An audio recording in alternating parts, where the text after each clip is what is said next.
अक्षता जी, आपसे जानना चाहेंगे क्या मामला है, आज आपने जो प्रेस कॉन्फ्रेंस रखी है, संक्षेप में पूरी बात बताएं। संक्षेप में बात ये है कि कल मेरे चाचा जी हैं, वो तहसीलदार के पास गए कुछ काम लेके, मेरी वोटर आईडी का कुछ काम था। संपूर्ण सम्मानजनक स्थिति में उन्होंने पूछा, सब उन्होंने कर दिया, चाय पिलाई आराम से। जैसे ही मेरे बाबा का नाम आया तो एक 28 वाली जो चीज नहीं होती, अच्छा आप तो राजवीर सिंह क्या, वो लोकतंत्र सेनानी, उनके बेटे ने तो कंप्लेन करी है हमारे खिलाफ, ये आपकी पूरी प्रेस नोट में भी है। तो इसका जवाब ये दिया गया कि कंप्लेन हमारी तरफ से नहीं आई है। तो उनका क्या इसका उत्तर था कि अगर यदि असुविधा हमें होती है तो असुविधा आपको भी होगी। किस प्रकार की असुविधा, क्या असुविधा, ये नहीं पता, ना उन्होंने बताया। हम बस ये जानना चाहते हैं कि ऐसा क्या है। कंप्लेन हमारे परिवार से तो नहीं आई। परिवार में कितने लोग हैं, गिनती के लोग हैं, यहाँ पे जान के सब जानते हैं आप लोग। तो ये संक्षिप्त में मैं आपको बता दूं, ये कल जो धमकी दी गई है, इसको कोई किसी रस में नहीं डुबो के मैं बोल रही हूँ, सीधा बोल रही हूँ कि क्या धमकी दी गई है, क्यों दी गई है, ये बात है जिस चीज की। क्या लगता है अगर किसी तरीके की आप लोगों के खिलाफ कार्रवाई होती है, क्या होता है, तो किसको जिम्मेदार मानती है इसके लिए? क्या नहीं, ये तो जो धमकी देने वाला है आपसे पूछेंगे पहले मैडम से, फिर जी नहीं, ये तो बताइए ना कि जिस प्रकार से धमकी दी गई है इसके पीछे क्या मैंने वही पहले भी आपसे ये चीज बोली, अभी भी मैं ये चीज बोल रही हूँ कि अगर धमकी दी गई है तो उसका क्या कारण है, क्यों दी गई है। हमसे कोई किसी का गिला शिकवा है, कोई आपसी रंजिश है, सरकार की या प्रशासन की कोई साजिश है, हमारे परिवार में ऐसा क्यों 15 दिन में स्वर्गवास होते ही ये सब हो रहा है। मैडम कौन अधिकारी थे, क्या नाम था उनका, कुछ जानकारी है? नाम नहीं मालूम, तहसीलदार बरेली, तहसीलदार बरेली सदर जी। और सजाती हैं। अब आपसे बात कर लेते हैं। सबसे पहले ना आप ये बताएं, तो हमेशा जिस समय राम जन्मभूमि का चल रहा था उस समय हम लोग भाजपा में थे। हमारे घर पे तो कभी पुलिस नहीं आई, हमारे घर पे तो कभी किसी की धमकी नहीं आई। यहाँ मलकपुर कांड हुए, 50 कांड हुए, सब यहाँ से चला है। भाई आज बीजेपी नहीं है, जो बीजेपी यहाँ पर पैदा हुई है उसमें कहीं ना कहीं हमारे पिताजी का योगदान है। पर अगर आज हम बीजेपी में नहीं है, हम आप समाजवादी पार्टी में, तो हमको इतना बड़ा वो हो गया। और ये जो और जबकि सबसे दुर्भाग्य कहें या सौभाग्य कहें, जो अफसर है वो सजाती है। जो बाबा जी का ठाकुरवाद है उसका वो प्रतिनिधि करता है, क्योंकि बाबा जी का जो ठाकुरवाद है वो सिर्फ अफसरों का ठाकुरवाद है, सामाजिक आदमी का ठाकुरवाद नहीं है। या उनके ठाकुरवाद में लगता होगा ये समस्या है, हम लोगों को जलील किया गया है। हमारे मतलब हम ऐसा परिवार नहीं है, हमें राजनीति करनी होती तो 30 तारीख को हम शमशान स्तर पर ही राजनीति कर सकते थे। धमकियों का शब्द क्या है, किस प्रकार की? उन्होंने कहा कि अगर हमको, इसमें लिखा है अगर हमको परेशानी होगी, बताओ, अगर हमको असुविधा होगी तो असुविधा आपको भी होगी। ये तो डायरेक्ट क्लेम है ना कि अगर हमें कोई भी किसी भी चीज की असुविधा होगी तो ठीक रूप से आपको भी असुविधा होगी। हमारे परिवार में किसी ने कहीं कंप्लेन नहीं करी है। 30 तारीख को बयान निकला था, 31 तारीख को बयान निकला था कि राजवीर सिंह के बेटे धीरेन्द्र सिंह ने कहा कि हमें कोई गिला शिकवा नहीं है सरकार से कि उसने राजकीय सम्मान जिसके हकदार थे, वो लोकतंत्र सेनानी गजेटेड हकदार थे, वो नहीं दिया गया। सीधा एक अमर उजाला में निकला था, क्लेम था कि हमें इसमें कोई खराबी नहीं लगती है, हम इसकी निंदा नहीं करते हैं, कोई बात नहीं दिया। जब ये अखबार में सीधा सीधा दे दिया गया है तो हम क्यों कंप्लेन करेंगे। दूसरी बात, अगर कोई बाबा का चाहने वाला या समाज, उनका लोकतंत्र सेनानी समाज कोई कंप्लेन करता है तो उसमें हमारी गलती नहीं है, वो उनका प्रेम है कि लोग आघात हुए हैं, लोगों को बुरा लगा है कि उनके अपने नेता जिनकी वजह से वो किस मुकाम पे पहुंचे हैं, नहीं पहुंचे हैं, उनको नहीं मिला सम्मान। दूसरी और तीसरी बात मैं ये कहती हूँ, जो परिवार हमारा है, हम सिर्फ मान सम्मान और स्वाभिमान की लड़ाई लड़ रहे हैं और लड़ते रहेंगे। क्यों? क्योंकि हमारा जो परिवार है, सबको पता है, एक सिद्धांतवादी परिवार रहा है, मेरे बाबा के चलते, मेरे पिताजी के चलते और मेरे आगे चलते, और वो चीज आगे भी चलती रहेगी। ये चीज हम कह रहे हैं। कल अगर ये पूरा प्रकरण हुआ है तो इसके पीछे कौन है, ये प्रश्न है मेरा। कल हमारे परिवार, हमारे मित्रगण, हमारे चाहने वाले को कुछ भी होता है इनकी धमकी के अकॉर्डिंग, तो इसका जिम्मेदार कौन रहेगा? शासन रहेगी, प्रशासन रहेगा, सरकार रहेगी, कौन रहेगा? ये चीज में क्या नाम है पहले अपने बारे में और अपने- मैं धीरेन्द्र सिंह, मैं श्री राजवीर सिंह, स्वर्गीय राजवीर सिंह का पुत्र हूँ। मेरे पिताजी ने संघ के प्रचारक से शुरुआत करके बरेली जनसंघ में मंत्री रहे, फिर उसके बाद में जिला अध्यक्ष रहे यहाँ पर भाजपा के। उसके बाद में वो आखिर में राष्ट्रीय सचिव रहे, जिस समय नरेंद्र मोदी राष्ट्रीय सचिव थे। फिर उसके बाद में किसान मोर्चा के राष्ट्रीय अध्यक्ष रहे, 3 बार सांसद रहे। ये सब चीज़ें, फिर परिस्थितियां ऐसी रहीं कि उनको भारतीय जनता पार्टी को छोड़ना पड़ा। उन्होंने जब भी भारतीय जनता पार्टी छोड़ी थी तो हमारे आंवला लोकसभा में, जहाँ से वो सांसद थे, अडवाणी जी बरेली में कह के गए थे कि यहाँ पर चुनाव कमल लड़ेगा, पर वो दुर्भाग्य से कमल ना लड़के किसी को वो सीट दी गई थी इस प्रतिक्रिया में। और माननीय मुलायम सिंह जी यादव ने उनको टिकट दिया, घर पे बैठ के हम लोग यहीं पर थे, यहाँ टिकट दिया। और जब पापा से कहा था कि आप हमें छोड़ के तो नहीं जाओगे, तो पापा ने कहा था कि हम सिद्धांत की बात करते हैं, अगर हमने बीजेपी को 50 साल अपने दिए हैं तो कम से कम 50 साल। 2004 के बाद से पापा कष्टों के कारण, बीमारियों के कारण राजनीतिक सक्रिय जीवन से हो गए, पर उन्होंने पार्टी नहीं बदली। भारतीय जनता पार्टी के कई लोग आज भी संबंध हैं, हमारे पारिवारिक संबंध हैं, समाजवादी पार्टी से भी है, पर आज तक कल्याण सिंह जी से हम लोगों के बिल्कुल पारिवारिक संबंध थे। कल्याण सिंह जी ने भी हम लोगों ये कहा कि भैया आ जाओ, पर पापा ने कहा कि अब हम वचन दे चुके हैं, तो हम लोग तो उस परिवार से हैं जो वचन से बंधे हुए राजनीतिक हैं। हमारे पिताजी ने कभी भारतीय जनता पार्टी के खिलाफ चुनाव नहीं लड़ा। जिस समय उन्होंने चुनाव लड़ा था तो भारतीय जनता पार्टी का चुनाव चिन्ह कमल नहीं था वहां पर एक राजनीतिक प्रतिबद्धता थी। जब आपने कोई चीज खड़ी करी थी, खैर ये पुरानी बातें हो गई। अब हमारे पिताजी लोकतंत्र सेनानी इमरजेंसी में जेल गए। एक सरकार ने 2016 में, तत्कालीन सरकार जो समाजवादी पार्टी सरकार थी, उन्होंने लोकतंत्र सेनानी का अधिनियम बनाया था। उसमें एक नियम बनाया था कि सबको राजकीय सम्मान जो मृत्यु उपरांत मिलता है, राजकीय सम्मान मिलेगा। हमें इस पर भी कोई आपत्ति नहीं थी। हमारे पिताजी का निधन हुआ 29 तारीख को। हम लोगों ने सूचना, जो एक पर्टिकुलर एक लोकतंत्र सेनानी संगठन है, उसमें श्री वीरेंद्र अटल जी है, उन्होंने सूचना दी। हमारे घर पे उस समय था, हम लोगों की परिस्थिति ऐसी नहीं थी कि हम सूचना दें या ना दें, पर उनका व्यक्तित्व भी ऐसा कोई छोटा नहीं था। अखबारों ने पूरे पेज के न्यूज़ दी है। उसके बाद भी क्या कारण रहे हमें नहीं मालूम, व्यस्तता रही होगी प्रशासन की, कुछ रहा होगा, पर राजकीय सम्मान नहीं मिला। हमने कोई आपत्ति नहीं करी, हमारे परिवार ने कोई आपत्ति नहीं करी। अगर हमने आपत्ति करी होती तो हम वहां पर करते, क्योंकि हमें मालूम है हमारे पिताजी का व्यक्तित्व इतना ऐसा नहीं है कि इसकी राजकीय सम्मान के से ही उनका सम्मान होगा। आप बरेली में पता कर लीजिए, पूरे मंडल में पता कर लीजिए, पूरे जो अभी हम आपको ये किताब, इसमें अटल जी से लेके अडवाणी जी से लेके जितने भी बड़े बड़े बीजेपी के, सुषमा स्वराज इसमें लिखती हैं कि हमने राजनीति राजवीर सिंह से सीखी है। तो ये जब हम लोग कर रहे हैं, इसमें अभी मैं आपको 1 ही 2 किताबें मुझ पे, मैं आपको उसको फोटो स्टेट करके दे सकता हूँ। उस व्यक्तित्व को कुशाभाऊ ठाकरे राष्ट्रीय अध्यक्ष लिखते हैं, जब आदमी अपने बच्चों के लिए आगे अपनी गाड़ी धकेल रहा है, तो राजवीर सिंह ऐसा था आदमी है जो संगठन के लिए, खैर वो सब बातें खराब पुरानी हो गई। अब क्या हुआ, आपको किस अधिकारी ने धमकी दी, क्या धमकी दी है? यहाँ पर क्षत्रिय महासभा और इन लोगों ने विरोध करके वहाँ पर ज्ञापन दिया। हम लोगों को उससे कोई मतलब नहीं, हम लोग पूरे शोक में थे। 15 दिन हम लोग अपने घर से बाहर नहीं निकले, ना हमने कोई फेसबुक पे या व्हाट्सएप पे या कहीं पर हमने वो चलाई। कल हमारे एक व्यक्तिगत, मेरा व्यक्तिगत कार्य था, इसका बोर्ड का वो था, तो उसके लिए बात करी कि तहसीलदार से बात करी कि तहसीलदार ने कहा मैं अभी पहुंच रहा हूँ, बिल्कुल पोलाइटली बात करी। हम उनको ये नहीं कह रहे हैं कि उन्होंने वो किया। जो हमारे भाई गए रमेश जी, उनको चाय भी पिलाई, पर जब उन्होंने कागज देखे कि राजवीर सिंह, तो बोले अच्छा ये राजवीर सिंह वो जो स्वतंत्रता संग्राम सेना, वो लोकतंत्र सेनानी, मतलब नाम तो शिष्टता से लेते।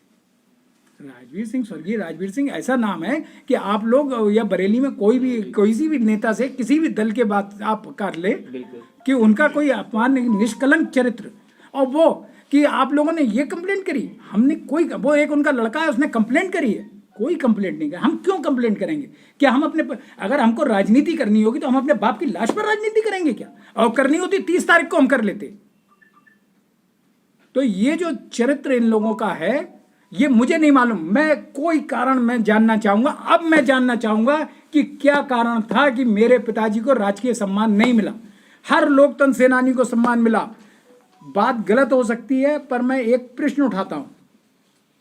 पूर्व सांसद और पूर्व विधायकों के अंतिम संस्कार के समय गजटेड नहीं है कि उनको राजकीय सम्मान दिया जाए, पर परंपरा भी रही है कि बरेली में जो भी पूर्व सांसद या पूर्व विधायक रहे तो उनके लिए गेस्टेड मतलब गजट ना होने के, शासनादेश ना होने के बाद भी उनको सम्मान दिया जाता रहा। इसमें हमें कोई आपत्ति नहीं है। हमें नहीं मिला सम्मान, हमारे पिताजी को नहीं मिला, हमें इसमें भी आपत्ति नहीं है। हमने कोई सूचना नहीं दी, हमने कोई मुख्यमंत्री पोर्टल पर शिकायत नहीं करी, हमने कोई राजनीति नहीं करी। नहीं तो राजनीति करी होती। मैं समाजवादी पार्टी का कार्यकर्ता हूं। मैं यही कह सकता था कि मैं समाजवादी पार्टी में इसलिए नहीं करा गया। भाई मैं माइलेज ले सकता हूं, मेरी पार्टी इस चीज का माइलेज ले सकती थी, पर हम ना मैंने ना मेरी पार्टी ने इसका कोई माइलेज नहीं लिया। हम राजनीति नहीं कर रहे। पर जब आप हमको धमकी दे रहे हैं, भाई कोई कंप्लेंट अगर ज्ञापन पे कोई कार्रवाई हो रही है तो इसकी कंप्लेंट, हाँ और एक चीज उन्होंने और कहा, वो हमने तो वो चक्र मंगा के 8 बजे ही मंगा लिया था। अरे भाई सर महोदय, अगर आपको उस चक्र का पैसा लेना वो भी आप हमसे ले लीजिए, कृपया हमको एहसान पे मत ला दिए।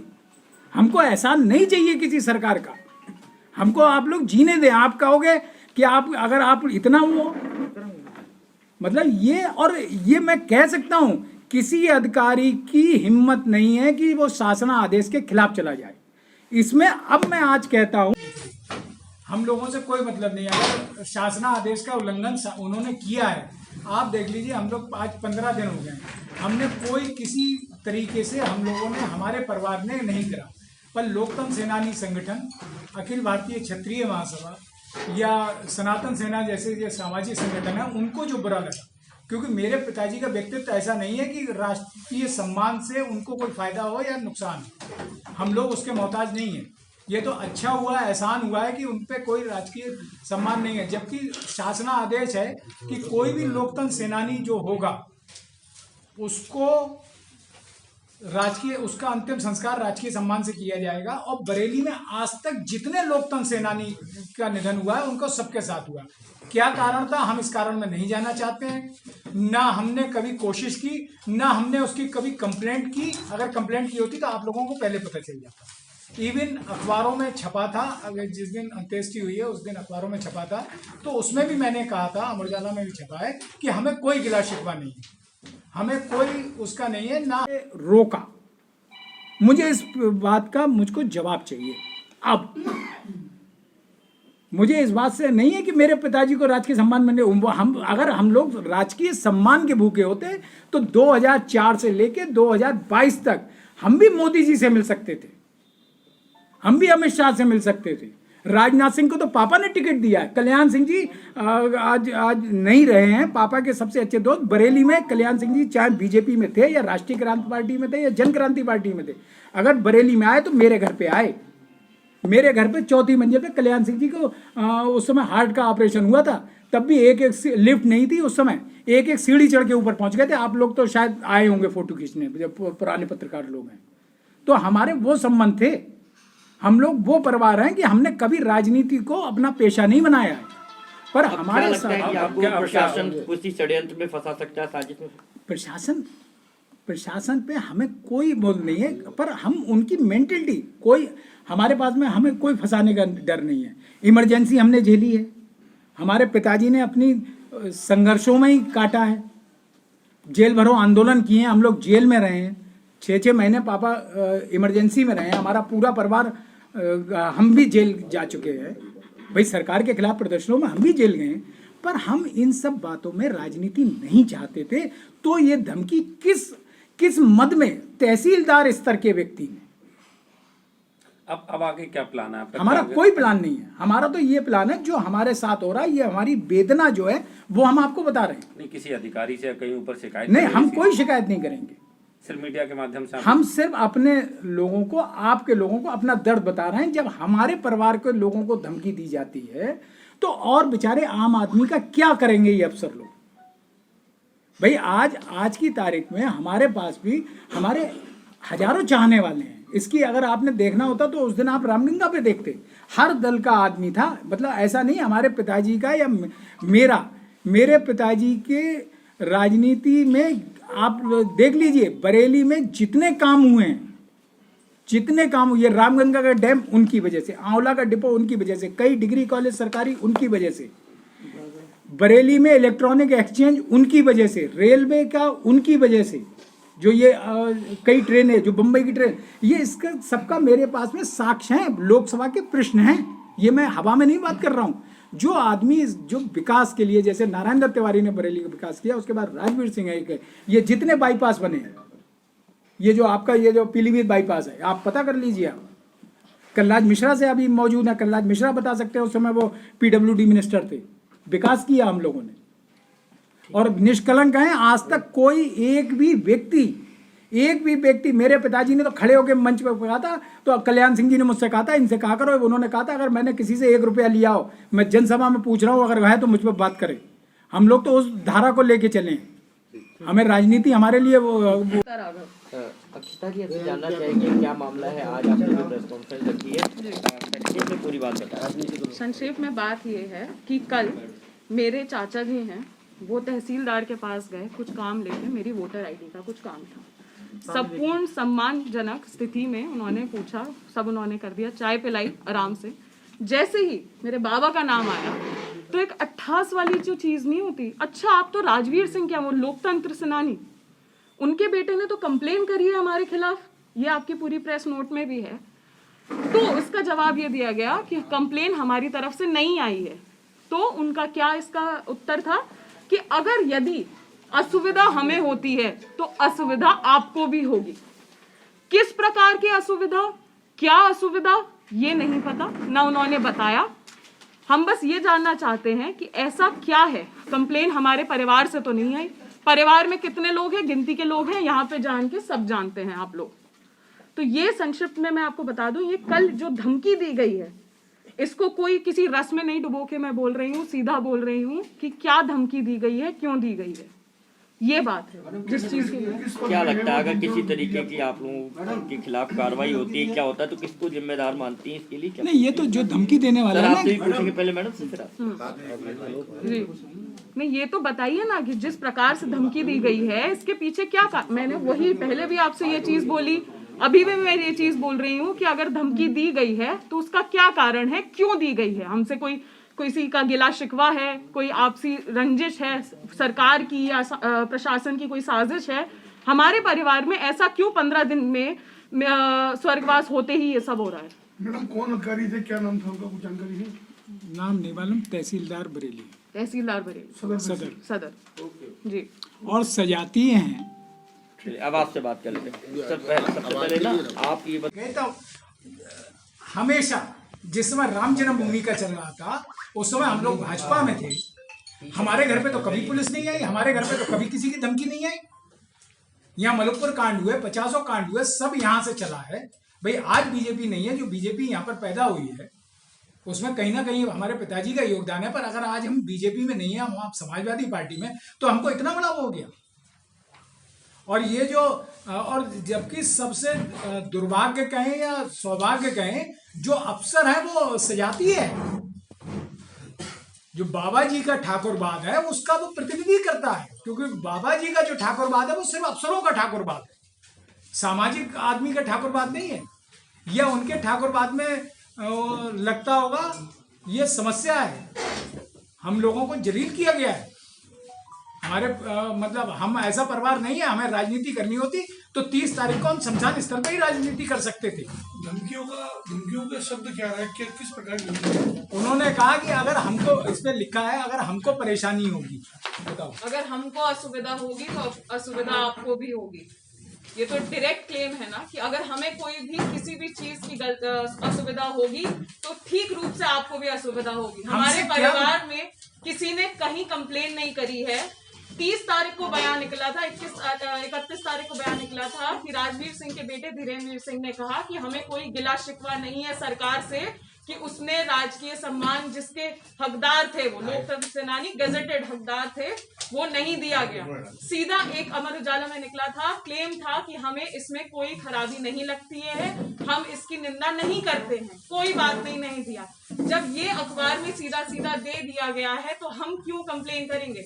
दूसरी बात, अगर कोई बाबा का चाहने वाला या समाज, उनका लोकतंत्र सेनानी समाज कोई कंप्लेन करता है तो उसमें हमारी गलती नहीं है, वो उनका प्रेम है कि लोग आघात हुए हैं, लोगों को बुरा लगा है कि उनके अपने नेता जिनकी वजह से वो किस मुकाम पे पहुंचे हैं, नहीं पहुंचे हैं, उनको नहीं मिला सम्मान।